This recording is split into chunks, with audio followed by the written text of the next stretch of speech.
विद्महे वासुदेवाय धीमहि तन्नो विष्णु प्रचोदयात्।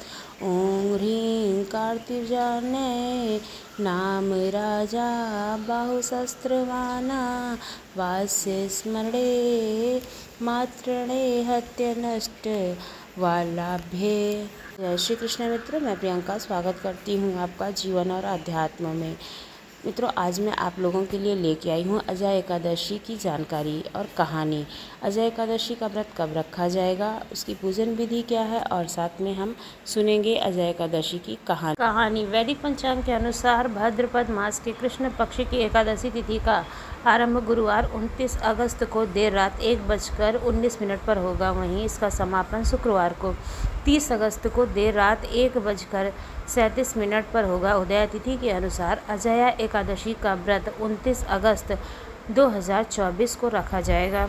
जानते हैं इसकी पूजा विधि। अजय एकादशी के दिन सुबह स्नान कर पीला वस्त्र धारण करें, भगवान विष्णु के समक्ष व्रत का संकल्प लें। इसके बाद मंदिर को साफ करें, पूरे घर में गंगा जल का छिड़काव करें, एक वेदी पर भगवान विष्णु और देवी लक्ष्मी की प्रतिमा स्थापित करें, भगवान का पंचामृत से अभिषेक करें, पीले फूलों की माला अर्पित करें या फिर गोपी चंदन का तिलक लगाएं, पंजीरी और पंचामृत का भोग लगाएं। पूजा में तुलसी दल अवश्य शामिल करें और आरती से पूजा का समापन करें।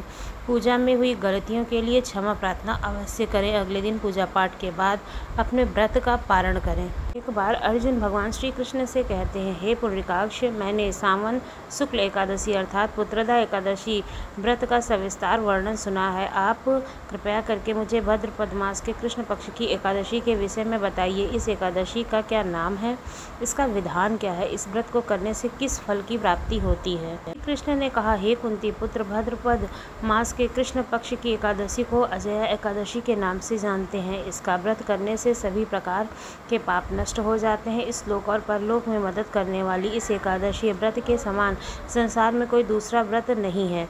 अब ध्यान पूर्वक इस एकादशी का महात्म्य श्रवण करो। पौराणिक काल में भगवान श्री राम के वंश में अयोध्या नगरी में एक चक्रवर्तीय राजा हरिश्चंद्र नाम के राजा हुआ करते थे। राजा अपनी सत्यनिष्ठा और ईमानदारी के लिए काफ़ी प्रसिद्ध हुआ करते थे। एक बार देवताओं ने इनकी परीक्षा लेने की योजना बनाई। राजा ने स्वप्न में कहा कि ऋषि विश्वामित्र को उन्होंने अपना राजपाट दान कर दिया है। इस पर ऋषि आकर के कहने लगे कि तुमने स्वप्न में अपना राजपाट मुझे दान कर दिया है। राजा ने सत्यनिष्ठ व्रत का पालन करते हुए संपूर्ण राज्य विश्वामित्र को सौंप दिया। दान के लिए दक्षिणा चुकाने हेतु राजा हरिश्चंद्र को पूर्व जन्म के कर्म फल के कारण पत्नी, बेटा और खुद को बेचना पड़ा।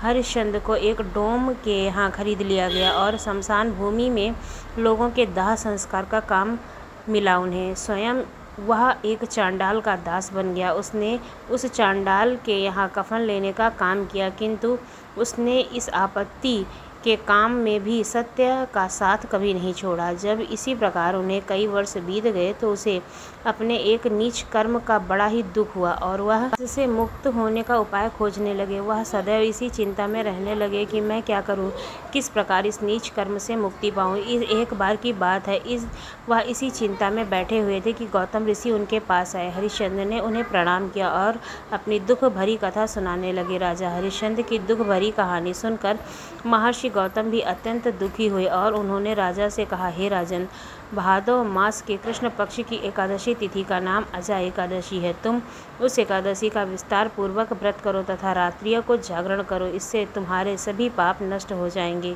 महर्षि गौतम इतना कहकर आलोक हो गए। अजय नाम की एकादशी आने पर राजा हरिश्चंद्र ने महर्षि के कहे अनुसार विधान पूर्वक उपवास व्रत रखा और रात्रिय जागरण किया। इस व्रत के प्रभाव से राजा के सभी पाप नष्ट हो गए। उस समय स्वर्ग में नगाड़े बजने लगे तथा पुष्पों की वर्षा होने लगी। उन्होंने अपने सामने ब्रह्मा, विष्णु, महेश तथा देवेंद्र आदि देवताओं को खड़ा पाया। उन्होंने अपने मृतक पुत्र को जीवित तथा अपनी पत्नी को राजसी वस्त्र तथा आभूषणों से परिपूर्ण देखा। व्रत के प्रभाव से राजा को पुनः अपने राज्य की प्राप्ति हुई। वास्तव में वह एक ऋषि ने राजा की परीक्षा लेने के लिए यह सब कौतुक किया था, परंतु अजय एकादशी के व्रत के प्रभाव से ऋषि द्वारा रची गई सारी माया समाप्त हो गई और अंत समय में हरिश्चंद्र अपने परिवार सहित स्वर्ग को प्राप्त हुए।